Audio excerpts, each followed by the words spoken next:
Bom, nós estamos então, questão na separação do livro, né, na verdade, na segunda parte, falando do mundo espírita ou do mundo dos espíritos, falando dos espíritos em especial, e no encontro anterior nós falamos do mundo normal primitivo. E aí nós finalizamos esse estudo, que é onde Kardec começa hoje, na verdade, só relembrando a última questão. Kardec perguntou na questão 87. Ocupam os espíritos uma região determinada e circunscrita no espaço? E aí os espíritos responderam: os espíritos estão por toda parte, povoam infinitamente os espaços infinitos. Tendes muitos deles de contínuo ao vosso lado, observando-os e sobre vós atuando, sem o perceberdes, pois que os espíritos são uma das potências da natureza e os instrumentos de que Deus se serve para a execução de seus desígnios providenciais. Nem todos, porém, vão a toda parte, por isso que há regiões interditadas aos menos adiantados. Kardec então passa a compreender como nós que os espíritos estão por toda parte. Então toda parte tem espírito, que não há um local circunscrito ou um limite para eles, mas todo o espaço. E que, na verdade, eles estão junto conosco, se acotovelando aqui conosco, mas que nós não podemos enxergar. Mas no finalzinho, os espíritos colocam assim, ó: mas nem todos, porém, vão a toda parte. Quer dizer que alguns podem ir para lá, para cá. Kardec vai pensar, então os espíritos podem se movimentar, pode se locomover de um lado para o outro.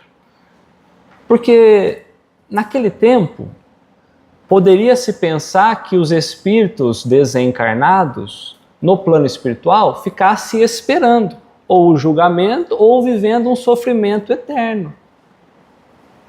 Se eles estavam, por exemplo, no inferno, eles poderiam sair do inferno e ir para o céu? Não poderiam, nem vice-versa. Se eles estivessem aguardando um julgamento final, eles poderiam ficar para lá e para cá? Não, eles estariam imóveis. Então, quando a gente olha aqui que alguns podem ir para lá ou para cá, vão por toda a parte, e que há regiões que alguns são impedidos de adentrar, Kardec quer saber sobre isso. Primeiro ele quer saber qual é a forma que tem esse espírito. O espírito, depois que desencarna, porque ele vai estar do outro lado como o Leonardo? Porque o corpo material ficou. Como que a gente vai encontrar o espírito do outro lado? E ele pode se movimentar, podendo se movimentar, ele pode se dividir, estar em dois lugares ao mesmo tempo, por exemplo? É sobre isso que Kardec começa a questionar pelo final da pergunta anterior.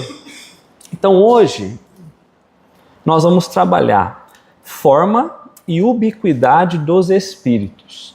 Forma, qual é a aparência, qual é o aspecto do espírito, sem o corpo material?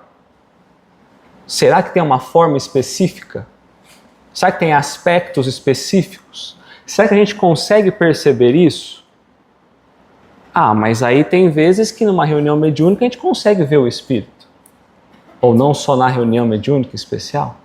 Mas será que é o espírito que a gente está vendo? Aquela forma que ele se apresenta é a forma dele mesmo? Está bem definido isso? E ele coloca a ubiquidade, que é a capacidade ou a condição de a gente estar realmente em vários locais ao mesmo tempo. Ou, quando a gente busca no dicionário, na segunda opção, a sensação de estar mais do que em um lugar ao mesmo tempo. Será que aquela percepção que a gente tem, por exemplo, a gente ouve muito falar, né, das percepções de Bezerra de Menezes, por exemplo. Deu comunicação aqui, deu comunicação lá, mas ele estava aqui ou estava lá? Estava aqui e lá ao mesmo tempo? Será que os espíritos conseguem fazer isso, né? Ou será que são impressões que a gente vai conseguindo transmitir, irradiar? O que mais que a gente consegue extrair desse tópico? Forma e ubiquidade dos espíritos.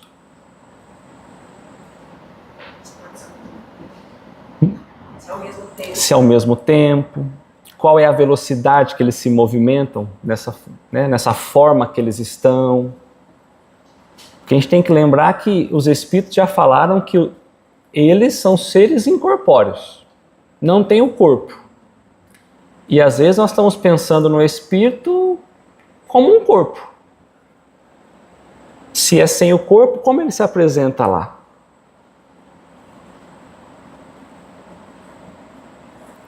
Será que é da mesma forma aqui? Será que é como um objeto? Será que é como olhando fisicamente para um animal? Será que é fisicamente para nós? Não, porque é incorpóreo.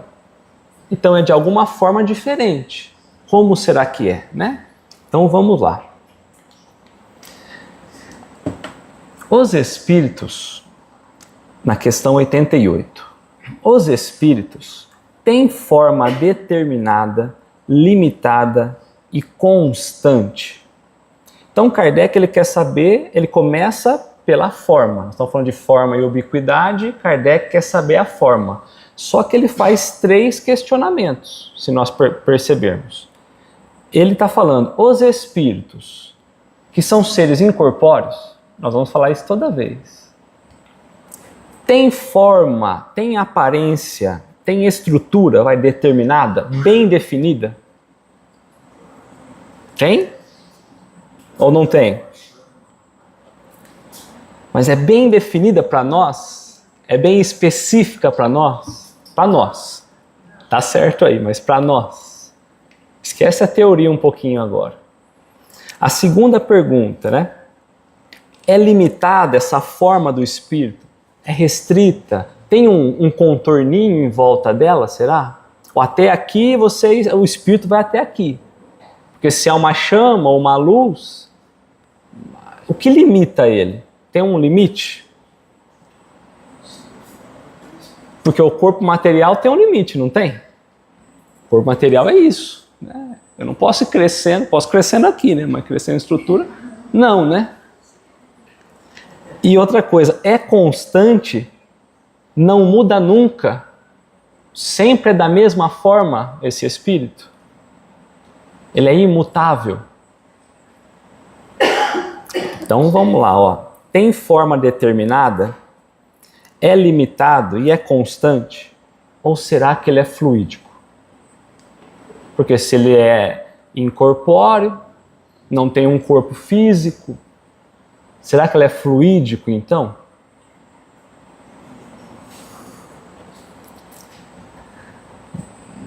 Vamos seguir? Alguém quer extrair mais alguma coisa da pergunta? Vamos lá. Para vós, para nós encarnados, não. Ou seja, para nós, ele não tem forma determinada, não tem forma limitada e não é constante. Para nós, não. Aos nossos olhos de ser encarnado. Porque nos falta sentidos, percepções para compreender essa forma. Então parece que ele não tem essa forma. Quando a gente falou da reunião mediúnica, como que a gente vê esse espírito?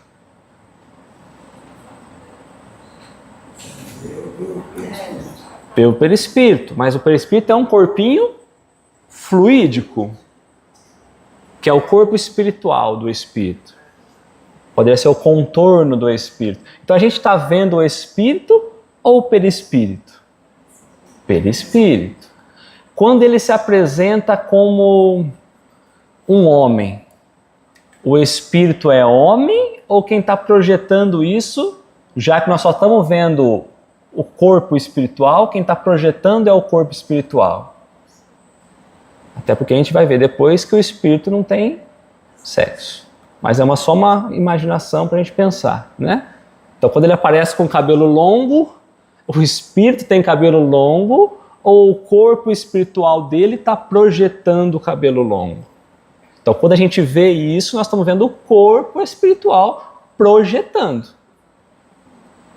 Na reunião mediúnica, eu não vejo o espírito, eu vejo o corpo espiritual em volta dele, o envoltório, que é fluídico, tá bom? Então, a gente não tem capacidade para ver verdadeiramente qual é a forma do espírito. Todo mundo está nessa página? Tá? Então, só para a gente lembrar, nós não falamos sobre perispírito ainda. E pode ser que alguém não tenha familiaridade. Então, o espírito sempre tem um corpo espiritual em torno dele, tá? Que é o envoltório do espírito, tá? Então, eles continuam a resposta. Para nós encarnados, não. O espírito não tem forma determinada, não tem forma limitada nem constante. Para eles, os espíritos desencarnados, sim. Então, entre eles, eles compreendem essa forma espiritual. Porque eles estão olhando além da limitação física que nós encontramos. Então eles conseguem enxergar além apenas do envoltório fluídico ou do contorno do espírito. Então há algumas percepções que no plano espiritual a gente consegue ter, que encarnado a gente não consegue. É o que ele está trazendo para nós. Eles conseguem ver o espírito. Mas o espírito é físico? Não. Então, na condição espiritual, fora do corpo material, limitado, os espíritos entre si conseguem ver-se como espírito. Mas não é físico. Tudo bem? O espírito é, se quiserdes. Então ele não está falando que o espírito é exatamente. Ele fala assim, ó, se você quiser uma definição mais ou menos exata, para entender um pouquinho mais, né? Para ter uma ideia mais próxima, ou se você precisar falar da gente, fala desse jeito, né? Então eu coloquei assim, ó, o espírito é, se quiserdes, uma chama, um clarão ou uma centelha etérea. Então ele vai trazendo para nós várias formas, na verdade, imaterial, fluídica. Quando eu penso numa luz, num clarão, numa centelha, é algo que a gente não consegue ir lá e pegar. Então, se a gente estiver pensando como é um espírito, ele está falando, ó, fala que é um clarão, uma centelha, e está tudo certo. Uma chama, e está tudo bem. Que é a definição que foi dada realmente. Então, quando a gente fala assim no espírito, o que a gente precisa pensar na nossa limitação, pensa o espírito sem o corpo, hein, gente? Tá? Então é uma chama, ou um clarão, ou uma centelha. Uma chama, um clarão e uma centelha tem forma definida? Não? A chama é quadrada? Ou ela tem uma formazinha? Não é rígida, não é um corpo físico, né? Então tá. O que mais a gente consegue tirar daí?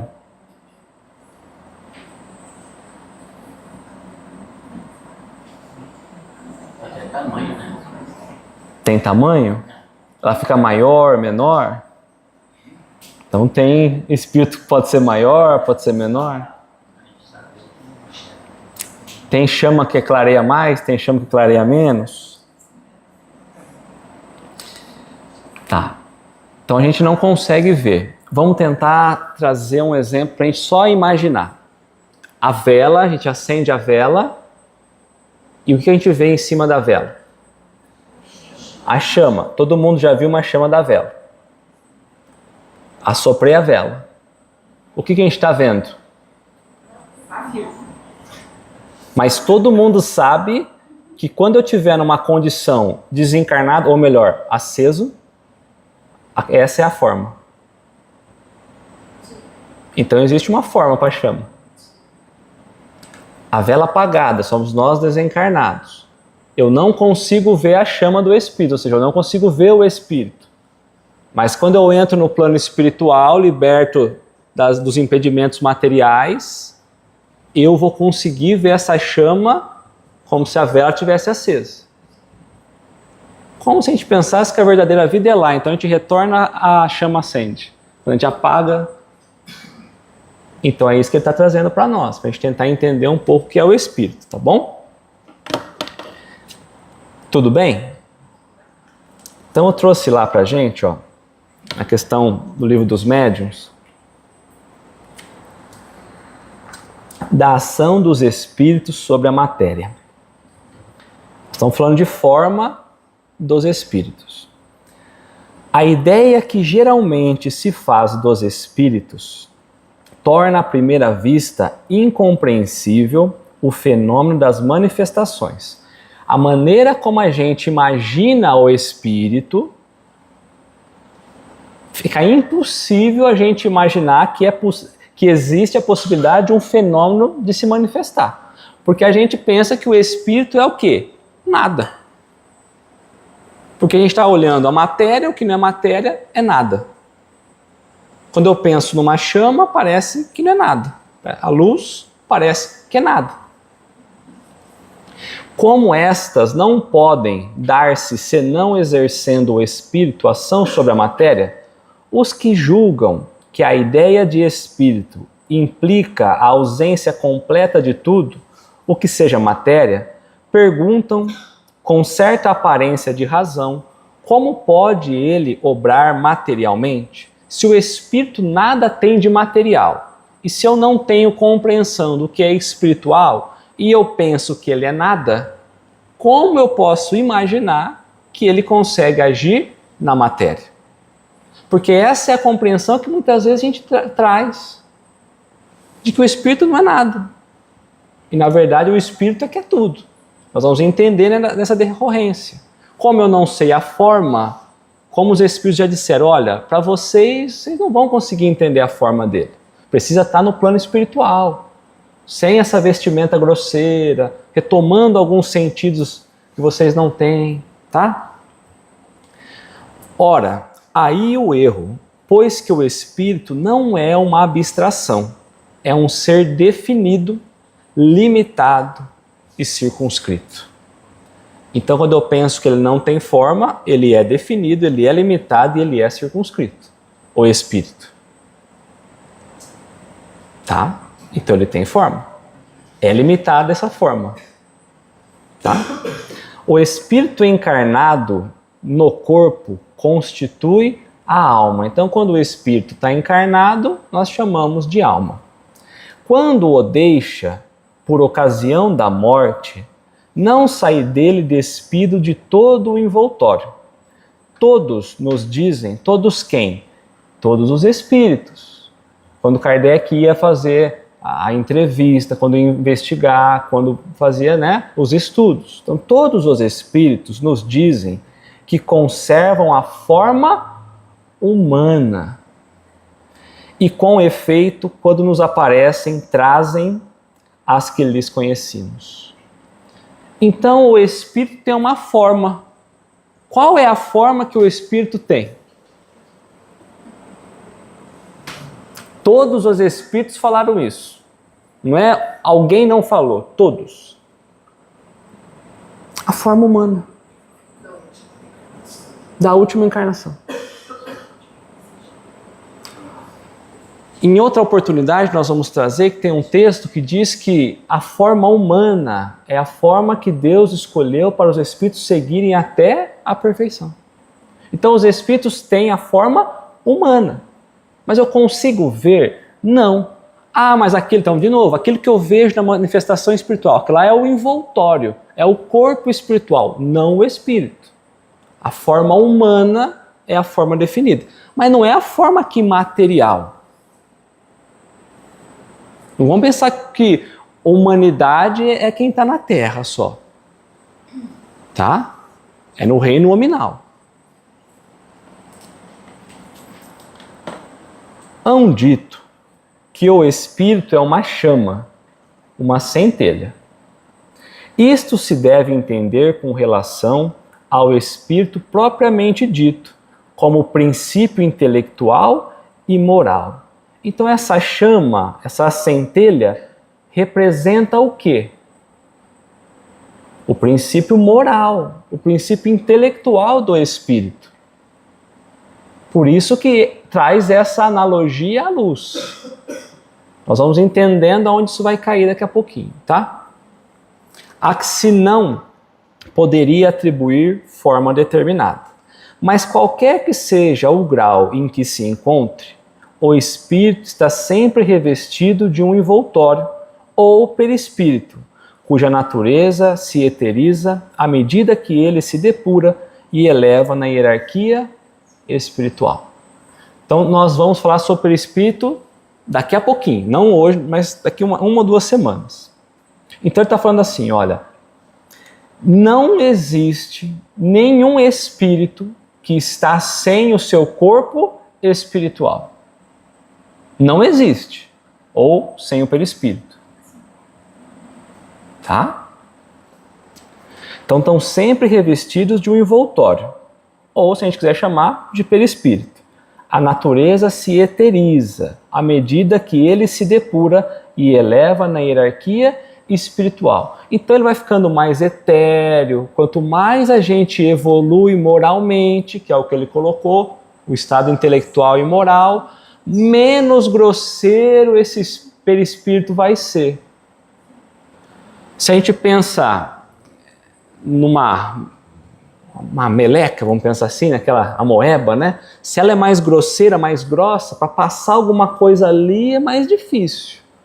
Mas se a gente coloca água e mistura alguma coisa, vai ficando mais rarefeita, mais, né, mais líquida, é mais fácil passar alguma coisa, certo? Então está falando que o perispírito, esse corpo ao entorno do espírito, conforme evolui moralmente, ele vai ficando mais etéreo, menos materializado. Por que a gente consegue enxergar o perispírito?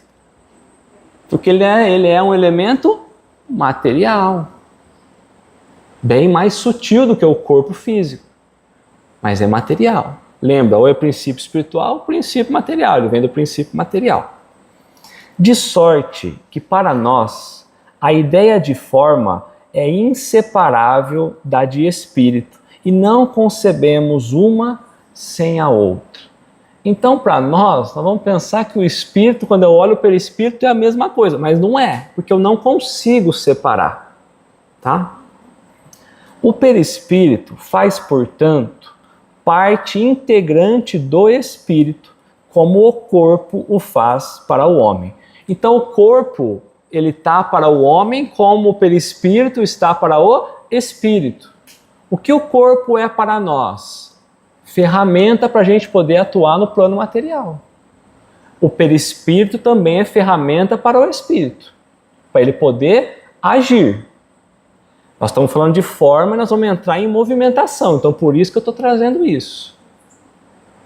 Tá? Porém, o perispírito só por só não é o espírito, do mesmo modo que só o corpo não constitui o homem. Portanto, o perispírito não pensa. O corpo humano pensa. Morreu. A sede do pensamento está no cérebro? Não.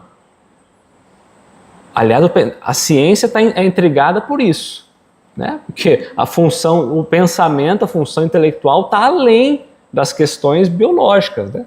Fisiológicas e tudo mais. Então é o corpo que pensa? Não. Espiritualmente, é o corpo espiritual que pensa? Não. Tudo bem? Então o perispírito, que é esse contorninho que a gente vê, ele não pensa.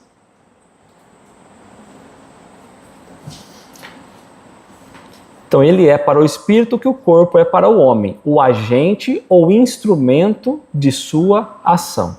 O perispírito é só um intermediário entre o espírito e a ação que ele vai ter, tá? Então vamos lá. Não precisa se preocupar muito com o perispírito, quando a gente entrar em perispírito a gente aprofunda um pouquinho mais, tá bom?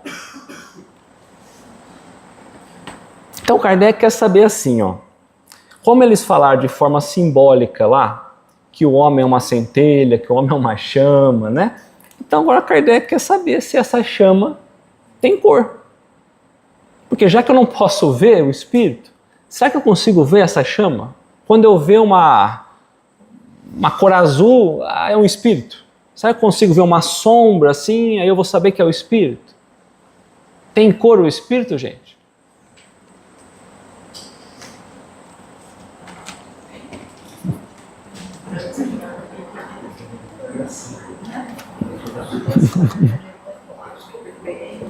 E se tem cor, só existem as cores que a gente conhece aqui, ou será que tem outras cores lá no plano espiritual? Mal feita, né? Depende da vibração dele. Hã? Mal feita às vezes, né? Então o espírito teria cor? Não possui corpo material, né? Então pelo menos tem que ter cor, concorda? Pelo menos para a gente perceber, porque se for transparente, aí Kardec não dá, né? Pensou? O espírito olhando para o espírito, aí ele não se vê, não se sente, não se percebe. Então, Ele tem a cor que ele quer, depende. mais ou menos. Depende de qual grau ele está e a vibração que ele se encontra. Então vamos lá. Essa chama ou centelha tem cor? Então vamos prestar atenção na resposta, ó, porque aqui é uma pegadinha danada pra gente. Tem uma coloração, tanto falando assim, ó, tem uma coloração que para vós, para nós encarnados, no corpo físico limitado, que não consegue perceber as coisas direito, certo? Então está tentando trazer como que a gente entende isso. Tem uma coloração que para vós vai do colorido escuro. Uai, o que é colorido escuro, gente? Não é cor escura. Não é paleta escura. Que tipo de cor é essa? É colorido escuro e opaco. Vamos ficar mais difícil. A cor é um escuro pastel.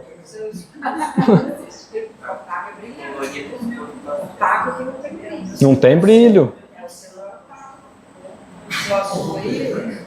O azul não é opaco. Bom, então quando eu falo em colorido escuro, eu posso pensar que pode ser um colorido com sombra. Porque dizem que a escuridão ou a sombra é a ausência de luz, que o estado normal é a luz. Então quando eu penso no colorido escuro, posso pensar uma sombra. No opaco, que não tem brilho, mas se eu pego um material opaco e lanço uma luz sobre ele, sai do outro lado? Eu tenho um laser, eu coloco num objeto opaco. Ele vai certinho e sai do outro lado como se fosse num cristal, que seja? Não. Então, essa cor está falando, ó, vai dessa cor, ó, sombra, né, e que não passa luz, a uma cor brilhante, qual a do rubi. Então vai da cor escura para qual cor?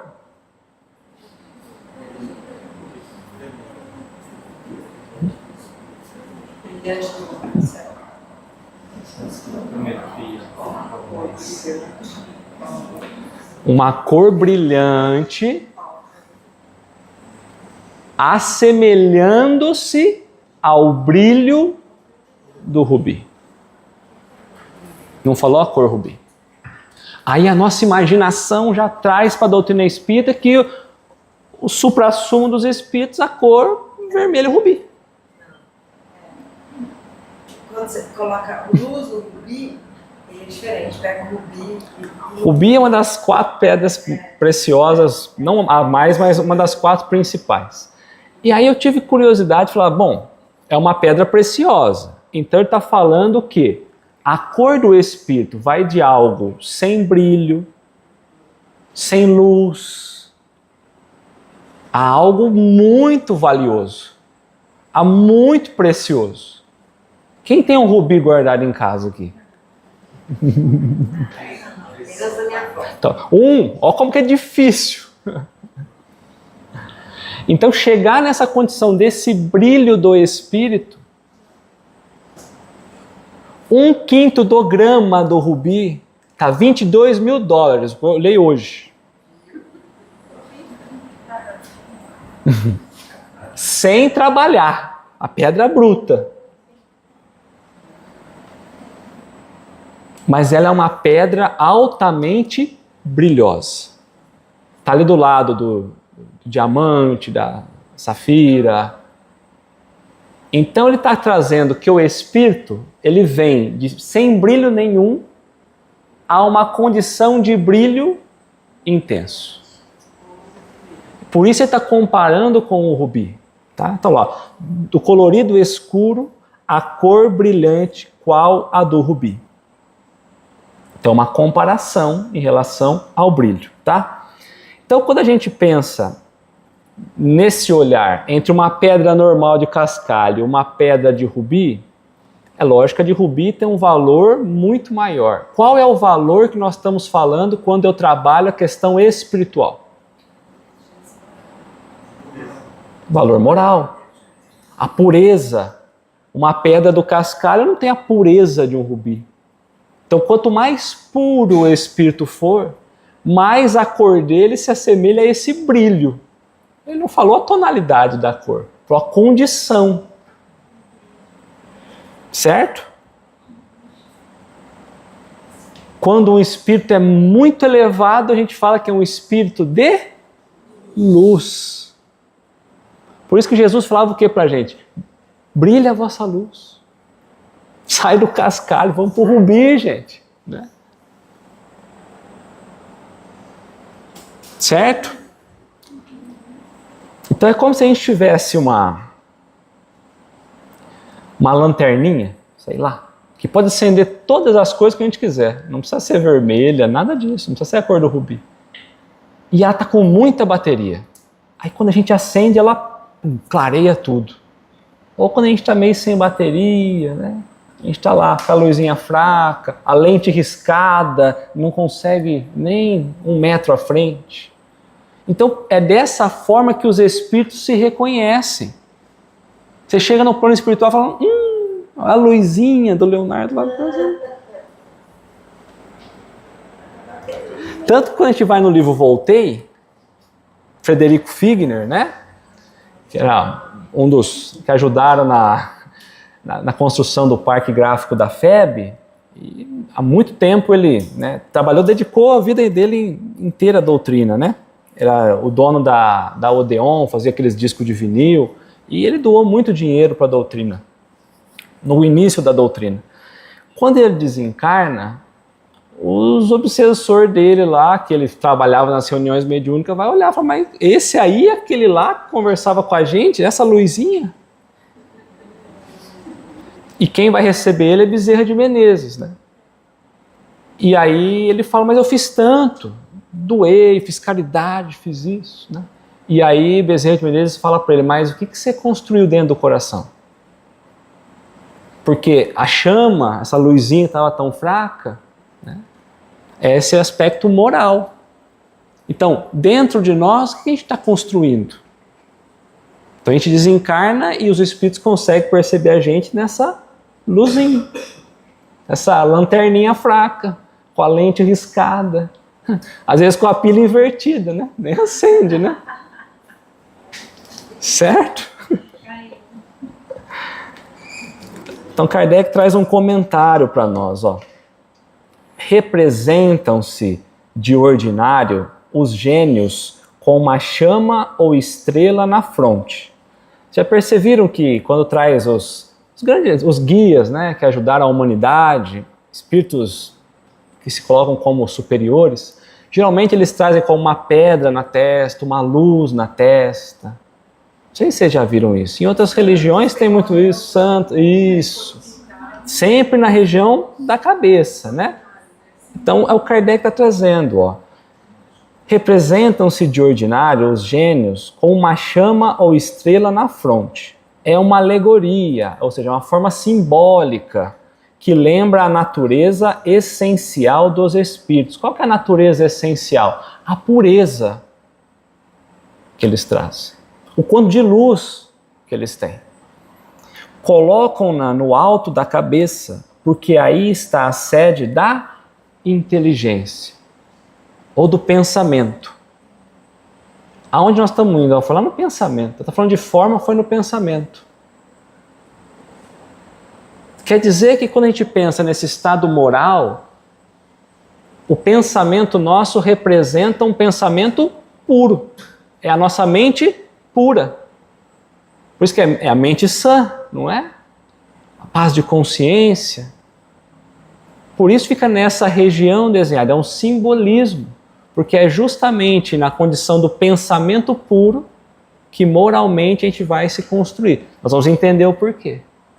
O que será que o pensamento tem de importante nisso, né? A sede do pensamento, certo? Tudo bem? Então os espíritos falaram para Kardec que espírito não tem forma. Então não adianta Kardec perguntar mais nada sobre forma, concorda? Eles vão falar, Kardec, não tem forma. Para vocês não tem forma. Então ele trabalhou só a questão 88 sobre forma e não vamos mais voltar nisso. Vamos seguir, certo? Só que agora ele quer saber sobre o deslocamento deles. Para onde que os espíritos, como que os espíritos podem se movimentar? Para onde que eles vão? De que forma que eles vão? Porque na resposta anterior lá nós lemos que uns podem mais, outros podem ir um espaço a mais, outros são limitados, mas eles se movimentam. Como que o espírito se movimenta no plano espiritual? Pensamento?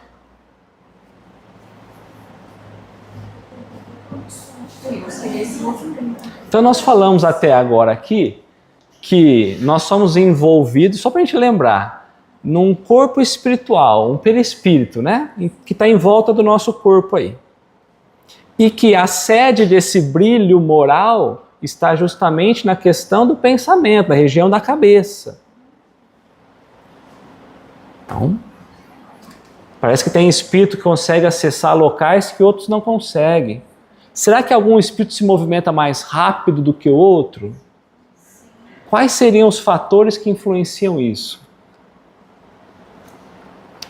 Então Kardec coloca assim, ó, se eles se movimentam, como se movimentam, né? Qual é a percepção também disso?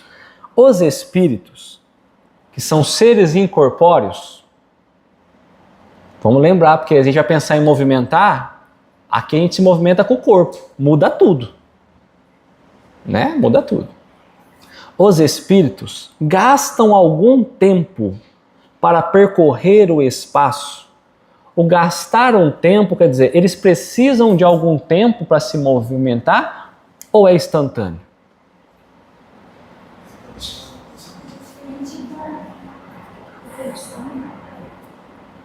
É pelo pensamento. Mas tem carro que eu coloco primeira e ele demora uns 10 segundos para chegar 40 por hora. Tem carro que eu coloco que ele demora 5 segundos para chegar a 100 por hora. Então tem carro mais veloz e menos veloz. Da mesma forma que tem a questão do plástico e diante, existe também a questão da velocidade de acordo com a pureza de cada um. Depende do adiantamento moral. Então lá, os espíritos gastam algum tempo, eles precisam de tempo, ou será que é instantâneo, né? Para percorrer o espaço. Só que agora nós temos que pensar, percorrer o espaço é infinito, lembram disso? Porque eu não sei o limite do espaço. Então vamos pensar, o espírito está lá na Lua, ele foi fazer uma visita na Lua. Aí de repente ele foi chamado com auxílio aqui na Terra. Quanto tempo vai demorar para ele vir de lá aqui? Mas e se for então numa outra galáxia?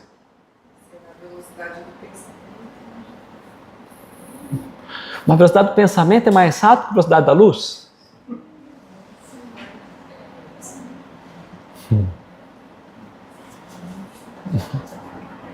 Boa pergunta. Ele sofre alguma resistência? Porque quando a gente está na física, né, a gente aprende lá, como que é? Delta S sobre delta T. A gente vai calcular a velocidade que a gente vai percorrer, é o espaço sobre o tempo. Mas o espaço e o tempo... né? Então, quer dizer, o espírito incorpóreo, ele está sob a ação dessa lei do tempo? Física? Não. Então por isso que ele falou assim, ele ocupa, gasta algum tempo, ou gasta alguma etapa, não o tempo realmente não existe. Então não é as 24 horas nossa, mas ele gasta, tem algum delay entre ele querer ir e chegar em algum lugar? E numa corrida, então lembra aquela história, uma corrida entre o bem e o mal, quem ganha? O bem. Por que será? Talvez porque a ação é mais rápida? Vamos pensar. Então vamos lá. Os espíritos gastam algum tempo para percorrer o espaço? Então sim, eles gastam algum tempo para se mover. Então não é instantâneo. Pode parecer ser instantâneo. 1 milésimo de segundo nosso pode parecer instantâneo, mas não é.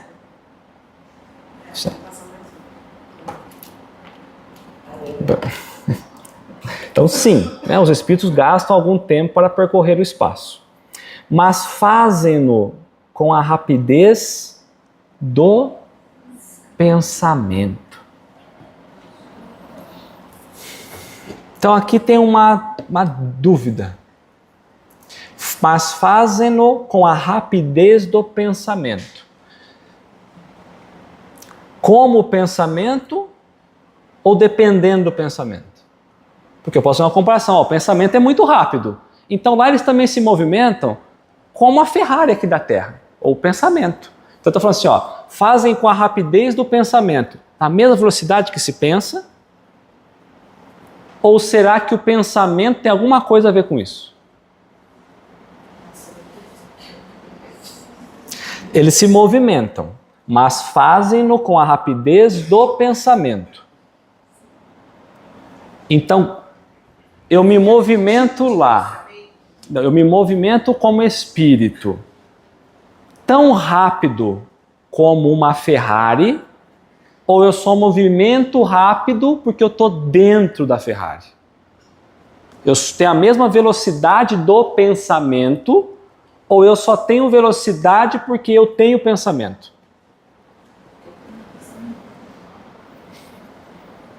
Porque tem versão que está com e tem versão que está como.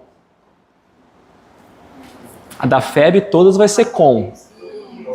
Mas do Salvador Gentili está como. E não tem a ver com a máxima de amar os instruídos? Quanto mais instruído também, um pensamento mais refinado? Sim. Agora, o pensamento é uma atividade material ou imaterial? É imaterial, vamos pensar assim. O que ele produz depois pode se transformar e tudo bem. Então, a velocidade do pensamento. A gente tem hoje, aqui, com esse instrumento ruim nosso, que a gente não para de pensar em nenhum momento. O processamento por segundo é 1 byte, é 8 bytes. É 8 informações por milissegundos. Entre 0 e 1, vamos pensar assim, a gente fica recebendo 0 e 1 8 vezes por segundo. Por milissegundos.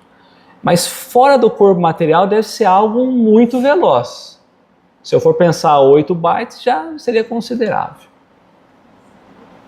Então é algo muito rápido. Está dizendo, com a velocidade do pensamento. Então, nós nos deslocamos como espírito muito rapidamente. Junto com o pensamento. Não é igual ao pensamento. Porque senão eu pensava, eu ia embora, o pensamento ficou. Eu tenho que voltar a pegar o pensamento novo. Concorda? Se ele está junto, ele deve ser a força de alguma coisa para poder estar junto. Está dentro Olha, da situação. tem uma teoria que diz o seguinte, né? Para você ter a noção da velocidade do pensamento, é que toda vez que você vai falar de alguma coisa ou de alguém, essa coisa já se formou, você já enxergou isso no pensamento. Já está desenhado no pensamento. Exatamente. Então vamos pensar o seguinte, ó. Nós não vamos sair do lugar, tudo bem? Então não tem atividade física no que nós vamos pensar aqui. Vamos ficar até paradinho assim, ó, para nem gastar movimento físico. Vamos agora imaginar que a gente está entrando numa floresta. A gente está ouvindo ao fundo um barulho de água e que tem passarinhos cantando, tem animais por lá. A gente conseguiu imaginar tudo isso? Então nosso pensamento foi lá, mesmo sem a gente ter ido.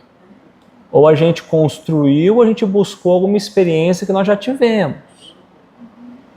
Então a mente nossa foi, mas eu não consegui ver, porque encarnado que eu estou, eu dependo dos meus órgãos físicos. Mas a minha mente foi nessa imaginação. Então meu pensamento foi nisso. Tudo bem? Então a velocidade do pensamento, com quanto tempo você deslocou para a floresta? Quanto tempo demorou assim? Vamos lá, espírito, vamos começar a pensar ou pensamos? Ficou difícil a floresta? Vamos pensar num pudim? Com aquela calda escorrendo assim? Precisou ir na padaria para ver o pudim? Não, né? Pensamento é rápido. Tá. Então vamos lá. Tudo bem? Relação à velocidade do pensamento? Quanto rápido será que é? Então vamos pensar um pouquinho aqui, ó. Lá no livro Ação e Reação, vai falar de alguém recém-desencarnado, capítulo 4. Silas vai trazer, o Silas está como instrutor de André Luiz, certo?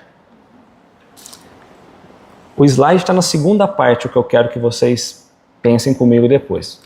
Reporto-me ao assunto para lembrar, ele estava falando sobre o aparelho, imagina esse livro aqui, quando chega para nós é no surgimento da TV, né? Quando a TV está surgindo, está no auge a televisão, né? Então vamos modernizar isso, em vez da TV podemos pensar no celular, fica melhor para a gente, né? Reporto-me ao assunto para lembrar que na radiofonia e na televisão, os elétrons que carregam as modulações da palavra e os elementos da imagem se deslocam no espaço com velocidade igual à da luz. Então, aquela imagem que chega na antena da televisão, que hoje é diferente, mas pensa nisso lá atrás, ou então no rádio, as ondas do rádio, que chega a voz do locutor, é isso que ele está falando para nós, né? Se deslocam o espaço com velocidade igual à da luz, ou seja, a 300 mil quilômetros por segundo. 300 mil quilômetros por segundo, tá bom? Ora, num só local podem funcionar um posto de emissão e outro de recepção. Então tem um lugar que está produzindo essa imagem, certo? Ok? Então vamos trazer para o mundo nosso. Quem está produzindo a imagem do pudim? Nós. É o corpo físico? É o corpo espiritual? Então, num só local podem funcionar um posto de emissão e outro de recepção. Então eu posso emitir e receber. Nós estamos falando de equipamentos físicos. Se fisicamente isso é possível, que dirá espiritual, né, gente? Estamos falando de televisão aqui, de rádio, tá? Não tem nada a ver com espírito. Compreende-se que num segundo as palavras e as imagens podem ser irradiadas e captadas simultaneamente, depois de atravessarem imensos domínios do espaço em fração infinitesimal de tempo. Se a gente pensa num satélite mandando para nós informações, que distância esse negócio está daqui?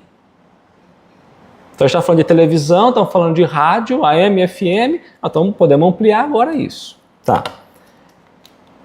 Imaginemos agora o pensamento. Força viva e atuante, cuja velocidade supera a da luz. Emitidos por nós, volta inevitavelmente a nós mesmos, compelindo-nos a viver de maneira espontânea em sua onda de formas criadoras, que naturalmente se nos fixam no espírito, quando alimentadas pelo combustível do nosso desejo e da nossa ação. Atenção. Então, qual é o desejo que eu tenho? Qual é a atenção que eu estou tendo? Porque pode ser que o meu desejo não seja o mesmo do Cristo. E aí não tem como eu colocar o mesmo combustível na mesma máquina. Porque eu não tenho nem percepção do que é. Às vezes eu até quero, mas não tenho nem percepção do que é isso. A velocidade do pensamento. Então lembra que nós estamos emitindo pensamento e estamos recebendo pensamento. Então o que eu emito é o que eu recebo. Aquilo que eu estou atraindo para mim vem do meu desejo e da atenção que eu tenho. Desencarnei. Qual é o desejo que eu tenho como espírito? Qual é a atenção que eu vou ter quando eu desencarnar? Qual é a velocidade que eu vou me deslocar diante dessas percepções?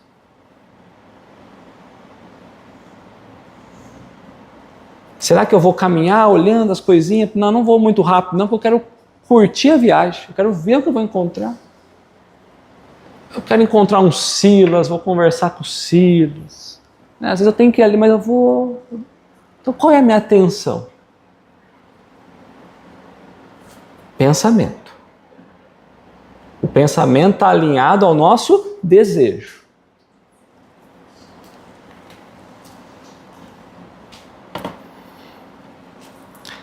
O pensamento é a própria alma que se transporta. Qual é a relação? Então Kardec está perguntando assim, ó, qual é a relação então do pensamento com o deslocamento? Se o espírito se desloca e ele faz na velocidade do pensamento, como um pensamento pelo pensamento, o pensamento é a própria alma que se transporta. Quando nós falamos do exemplo de André Luiz, que há uma produção da imagem e que isso é transmitido a diversos locais, não necessariamente a imagem está nesse mesmo local. Tudo bem? Então o pensamento é a própria alma que se transporta. Quando eu penso em alguém, eu estou lá, minha alma foi para lá. O simples fato de eu estar no plano espiritual, eu pensei, entre aspas, fisicamente eu fui até aquele local? Nem físico a gente tem, né, gente? Então o pensamento, a irradiação do pensamento não quer dizer que nós estamos deslocando espiritualmente juntos. Quando a gente pede que os bons amigos espirituais intercedam sobre nós não estamos esperando que ele venha aqui, faz um carinho na nossa cabecinha e vai embora de volta. Tudo bem essa ideia, né?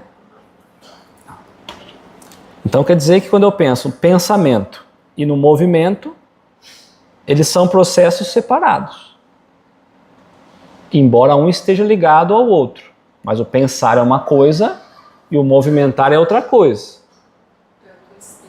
E espírito encarnado. Sim. Porque no livro de André Luiz, do nosso Mário, ele começa a pensar, de repente ele está no umbral. Depois ele volta. É chamada a atenção dele. Então vamos só pensar aqui, ó. Eu fecho o olho e vou pensar numa pessoa querida que está precisando de ajuda. Vou fazer o que nós chamamos de vibração. Eu não saio daqui, mas o pensamento se irradia até lá. Ou seja, de certo modo, a minha presença chegou até o local. Não fisicamente. Então imagina... Bom, vamos seguir com a resposta. O pensamento não é a própria alma que se transporta? Resposta dos espíritos. Ó. Quando o pensamento está em alguma parte, a alma também aí está. Ou o espírito aí também está. Mas ele não falou que é a mesma coisa. São coisas separadas. Mas há uma coisa importante, ó. Quando o pensamento está em alguma parte, ou seja, nosso pensamento pode ser direcionado, inclusive depois do desencarne. Eu posso direcionar para vários locais. É mais fácil ainda. Nós fomos na floresta, fomos na padaria comer pudim. Então eu posso estar aqui pensando lá, né? A alma também aí está. Ou seja, a alma se movimenta junto com o pensamento. O espírito se movimenta junto com o pensamento. Pois que é a alma quem pensa. Quem pensa? Quem gera o pensamento? A alma, ou o espírito, a alma. Então quer dizer que a alma pensa e pelo pensamento a alma se movimenta. Qual é o veículo por onde isso acontece? O veículo para ela se movimentar é o pensamento. O combustível.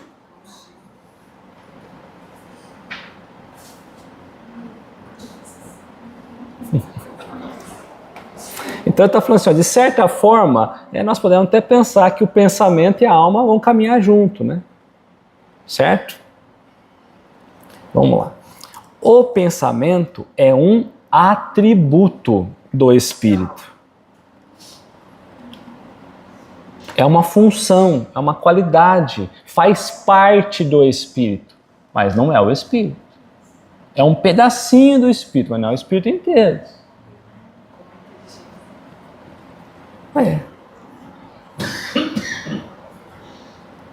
Então eu posso estar em casa, aí eu me conecto através da internet,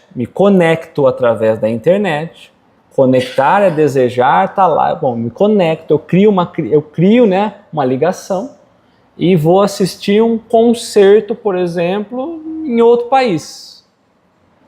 Eu tô lá com meu sentimento, eu tô lá ouvindo, eu tô lá com processo intelectual, eu tô analisando tudo aquilo, conectado. Às vezes está acontecendo alguma coisa do meu lado e eu não estou nem percebendo. Mas o meu pensamento, o meu espírito está inteiro naquilo lá. O meu desejo está naquilo. Então eu vou falar que eu não estou lá? Eu não estou fisicamente, mas eu estou lá. Dependendo do que eu ouço, eu choro aqui.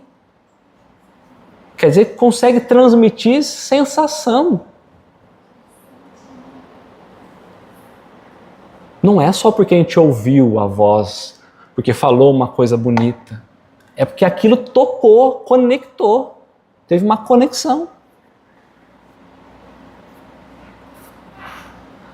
Quando o pensamento está em algum lugar, a alma também aí está. Pois que é a alma quem pensa. O pensamento é um atributo. Ou seja, então, a gente tem um movimento do espírito e o pensamento que estão intrinsecamente ligados, um dependendo do outro. Mas ainda nós não entendemos como que acontece esse movimento, porque o espírito pensa, a alma pensa, ela gera o pensamento. E o pensamento, ele faz o espírito movimentar. Como? Eu estou trazendo porque Kardec vai entrar nas próximas. Como que o espírito se movimenta? Eu sei que vocês... Eu estou só instigando o não aqui. Porque aqui, encarnado, o espírito se movimenta assim, ó. Perna para cá, perna para lá. Tá. Mas é o espírito que se movimentou ou é o corpo? Tá, quem movimentou o corpo? Tá. E para movimentar, para gerar ação, foi através do quê? Do pensamento. Mas o pensamento processou e mudou, o corpo mexeu? Mas como passou da vontade do espírito para o corpo físico? O pensamento gerou vontade e isso não vontade, sai preguiça. Não, gente, o espírito é espírito. O corpo é material. Como teve interação? Então vamos lá. Eu quero trazer um outro exemplo antes pra gente aqui, ó, lá da Revista Espírita. Kardec fazia algumas evocações, né? Então Kardec queria estudar casos, ele fazia evocações, chamava o espírito para perguntar a condição que ele estava, como que estava sendo a experiência, quanto tempo ele estava assim. Você falou que o pensamento produz sentimento? Não. Não. Você vai estar, pensou, está lá, você criou a conexão. Aí você pode até sentir porque você está lá. E aí você traz o sentimento. O que eu falei é assim, ó, voltando. Olha como se mistura, né?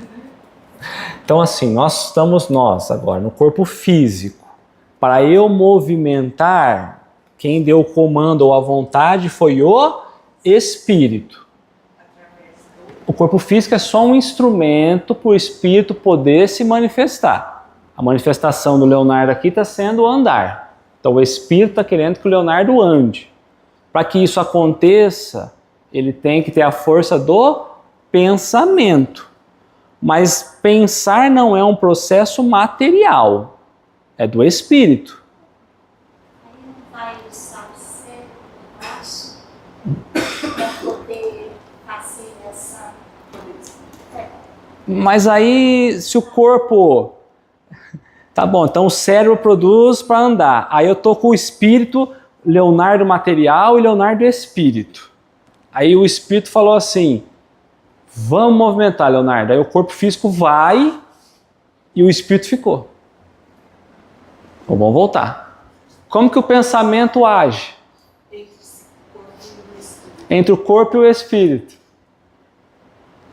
Tem algo nesse meio aí que essa produção do espírito pelo pensamento vai agir na matéria e eles vão caminhar juntos. Você acha no perispírito?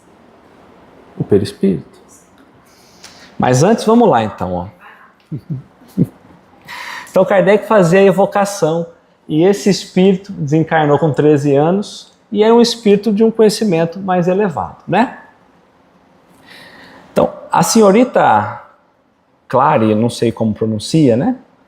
Interessante menina, falecida em 1850, aos 13 anos de idade, desde então ficou como o gênio da família, onde é evocada com frequência e onde dá um grande número de comunicações do mais alto interesse. Antigamente era normal fazer as evocações na própria casa, não tinha centro espírita, não tinha nada, né?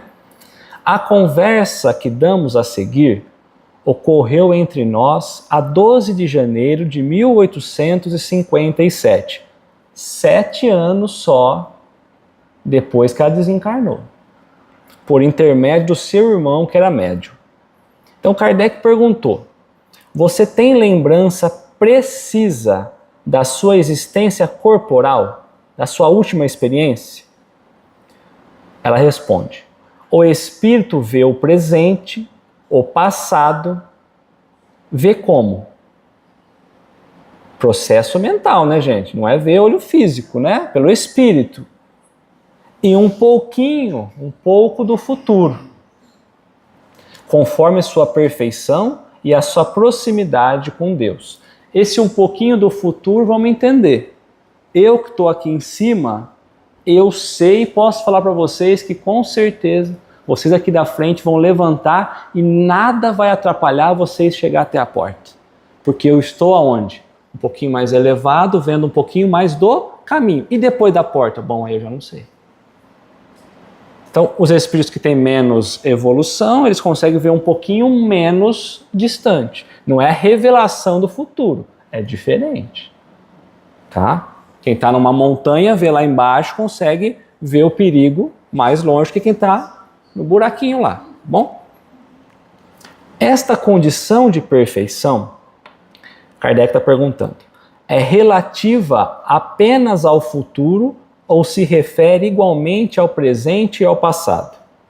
O espírito vê o futuro mais claramente à medida que se aproxima de Deus, quanto mais evoluído. Depois da morte, a alma vê e abarca de um relance todas as passadas migrações, mas não pode ver aquilo que Deus lhe prepara. Por isso, é preciso que esteja inteiramente em Deus há muitas existências. Sabe, Kardec vai perguntar, em que época será a sua reencarnação, a sua próxima reencarnação? E será na Terra ou em outro mundo? Então a reencarnação dela vai ser entre 10 ou entre 100 anos. Para nós parece muito pouco, mas está dizendo assim, ó, acho que amanhã ou depois de amanhã. É mais ou menos isso, né? E vai ser num outro planeta, porque ela é um espírito mais evoluído, certo? O mundo para onde irá, comparado com a Terra, terá condições melhores, iguais ou inferiores aqui, muito melhores que as da Terra. Lá se é feliz. Então não é nem um mundo regenerado que nós estamos esperando, é um mundo feliz. É um espírito que tem um grande merecimento, que tem uma condição moral acima. Visto que você se encontra aqui entre nós e aqui essa parte, um espírito que está no mundo mais evoluído, feliz. Então Kardec está conversando com ela está ali do lado, certo? Visto que você se encontra aqui entre nós, está em um lugar determinado? E em que lugar? Estou em aparência etérea. Posso dizer que o meu espírito propriamente dito estende-se muito mais longe. Vejo muitas coisas e me transporto muito longe daqui com a velocidade do pensamento. Então a sensação é de que sim, mas eu me transporto pelo pensamento. Um espírito muito mais evoluído tem essa compreensão. Por isso, quando nós falamos de Bezerra de Menezes, por exemplo, nós estamos falando de um espírito que não está fisicamente no lugar, mas está irradiando a percepção de outro. E às vezes para diversos locais. Percepção. Lembra que nós falamos que a gente se conecta lá com o concerto musical e se emociona? Que tem essa transmissão, cria-se a conexão pelo pensamento e chega até lá. Tudo bem? Então, eu quis só trazer porque às vezes numa reunião mediúnica a gente fala, o espírito estava aqui. Às vezes não. Às vezes a gente acha que o espírito está passando, às vezes não. Então a movimentação é pelo espírito. Aí eu trouxe mais um de André Luiz, a Libertação. Ó. O pensamento é sem dúvida força criadora de nossa própria alma. E por isso mesmo é a continuação de nós mesmos. O pensamento é a continuação do espírito. Embora sejam coisas diferentes, mas é a continuação dele, faz parte dele. Através dele, do pensamento, atuamos no meio em que vivemos e agimos, encarnado ou desencarnado, certo? Estabelecendo o padrão de nossa influência no bem ou no mal. É pelo nosso pensamento, então, que a gente se conecta entre o bem e o mal. Mas o pensamento é a continuação de nós mesmos, é aquilo que nós somos. O pensamento está ruim? É porque nós somos ruins ainda. Quando a gente pensa num espírito mais evoluído, o pensamento dele já é melhor. Lembra nós falamos da pureza mental como condição moral? Quando falou lá do rubi,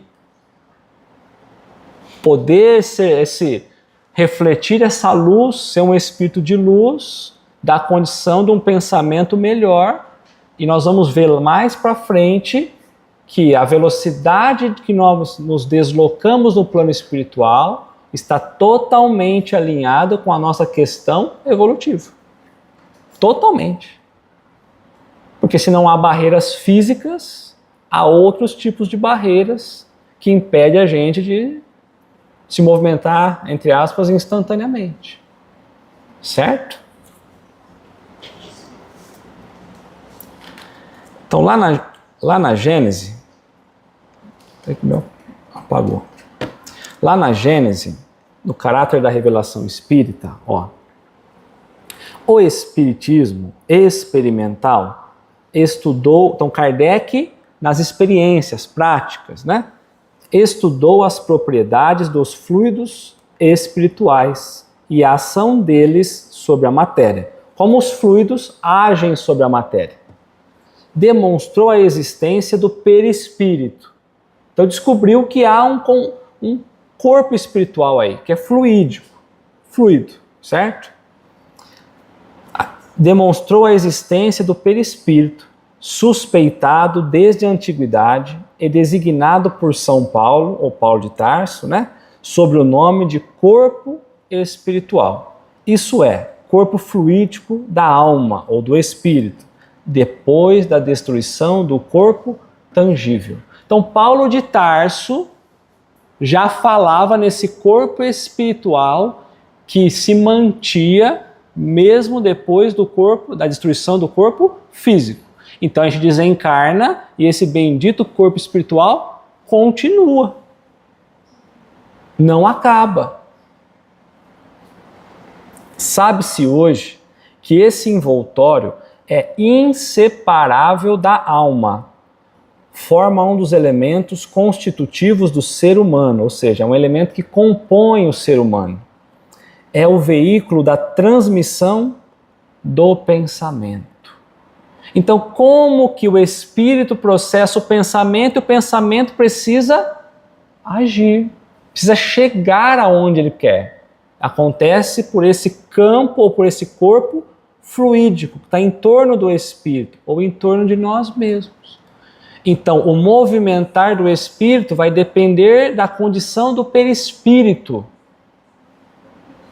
que vai estar alinhado àquela cor. O perispírito está mais denso, passa a luz pelo perispírito ou passa pouca luz? Então ele serve como um veículo de transmissão do pensamento.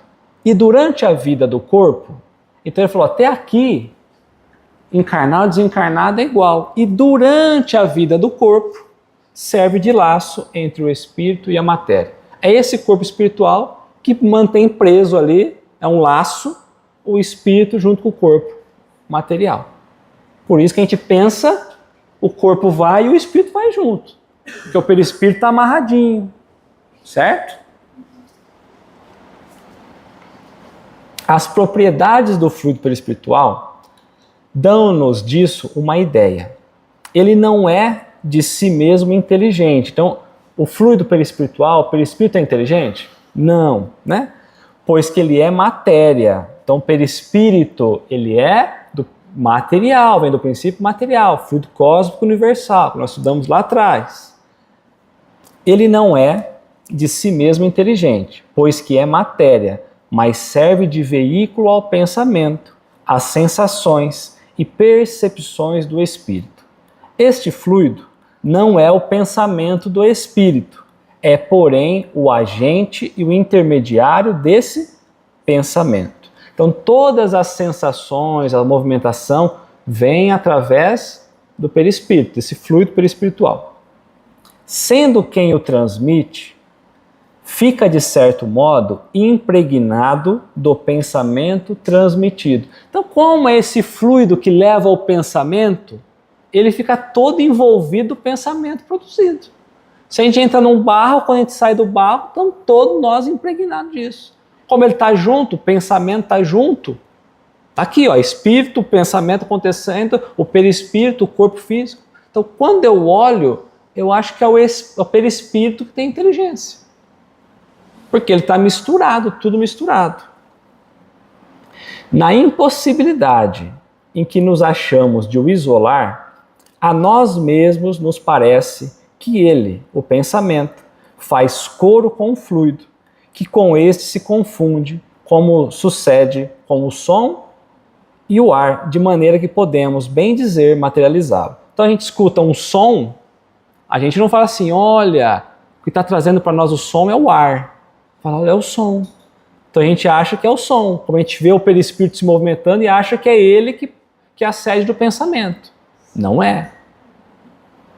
Assim como dizemos que o ar se torna sonoro, poderíamos, tomando o efeito pela causa, dizer que o fluido se torna inteligente, né? Como a gente não consegue separar uma coisa da outra, como o espírito sempre vai estar com o perispírito e sempre vai ter pensamento, porque é assim que é a formação do espírito, então a gente não vai conseguir separar isso nunca.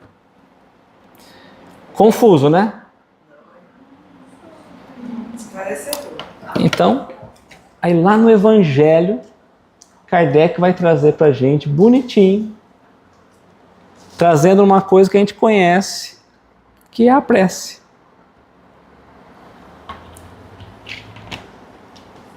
A prece não é a transmissão do pensamento?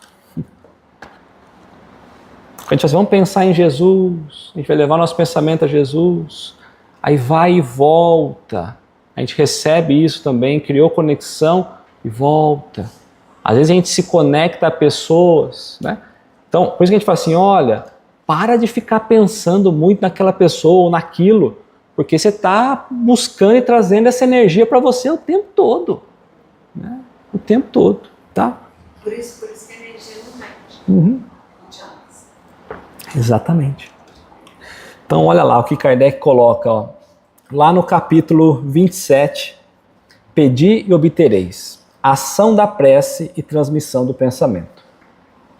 O Espiritismo torna compreensível a ação da prece, explicando o modo de transmissão do pensamento.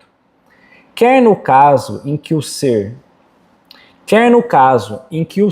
a quem oramos acuda aos nossos apelos, quer no em que apenas lhe cheguem os nossos pensamentos. Para aprendermos o que ocorre em tal circunstância, precisamos conceber mergulhados no fluido cósmico universal que ocupa o espaço, todos os seres encarnados e desencarnados, tal qual nos achamos nesse mundo dentro da atmosfera. Então, para que a gente entenda como a gente pode se movimentar, como os bons amigos espirituais chegam até nós, como os pensamentos são dirigidos a outros, como nós recebemos esse pensamento, a primeira coisa eu preciso lembrar que eu estou mergulhado dentro de um rio. E aí tudo que vibra dentro do rio, essa onda chega até mim. Então joga uma pedrinha lá no meio, se eu estou aqui na borda, a onda vai vir mais fraca, mas vem. Está tudo interligado nesse rio. É o que ele está trazendo. Nós estamos mergulhados nesse fluido cósmico universal. Tudo bem? Está todo mundo junto nesse meio de transmissão. Não tem ninguém fora. Tá? Esse fluido recebe da vontade uma impulsão. Ele é o veículo do pensamento, como o ar o é do som. Então, como que o som se propaga? Pelo ar, né? Com a diferença de que as vibrações do ar são circunscritas, ao passo que a dos fluidos universal se estende ao infinito. O som que eu estou falando pode chegar até o final lá. Já o pensamento não tem limite. É ao infinito. As ondas vão diminuindo do som. A do pensamento é constante. Ela vai até o ponto imaginado. Até o local que você pensou. Dirigido, pois, o pensamento para um ser qualquer na Terra ou no espaço, de encarnado para desencarnado ou vice-versa, uma corrente fluídica se estabelece entre um e outro, transmitindo de um a outro o pensamento, como o ar transmite o som. Então, se o espírito não é físico, nós não podemos pensar nele sendo transmitido como um corpo físico está sendo transmitido. Ele está sendo transmitido junto com o pensamento, como espírito. Ele tem a sua forma, mas ele está seguindo junto com o pensamento. Então lá ele pensou, se conectou, lá ele está. Certo? A energia da corrente guarda proporções com a do pensamento e da vontade. É dessa forma, é assim, que os espíritos ouvem a prece que lhes é dirigida, qualquer que seja o lugar aonde se encontrem. É assim que os espíritos se comunicam entre si, que nos transmitem suas inspirações, que revelações se estabelecem à distância entre encarnados. É dessa forma, pelo pensamento, se conectando aos destinos que o espírito se movimenta então. Pensou, ele vai até o destino. Aí a gente vai pensar, como a nossa vibração é baixa, eu não consigo pensar em coisas mais elevadas. Nós demos exemplo de Jesus. Eu posso querer estar onde Jesus está, mas eu não conheço. Então não tem como eu criar essa conexão. Eu não acho caminho. Entendeu? Não acho caminho. Tem caminhos, por exemplo, que eu preciso aprender a humildade. Se eu não aprendi, eu não conecto. Então eu não chego. É pelo pensamento. Por isso que tudo, a base do espírito, da evolução, está no pensamento. O movimento se dá através dos fluidos, mas quem dá o impulso é a vontade através do pensamento. Tá bom? Então a gente se movimenta? Sim. Mas pelo pensamento. Tá bom? E espírito tem forma? Para nós não. Mas para desencarnados sim. E também tem cor. Ou opaco ou brilhante. Tá? Alguma dúvida?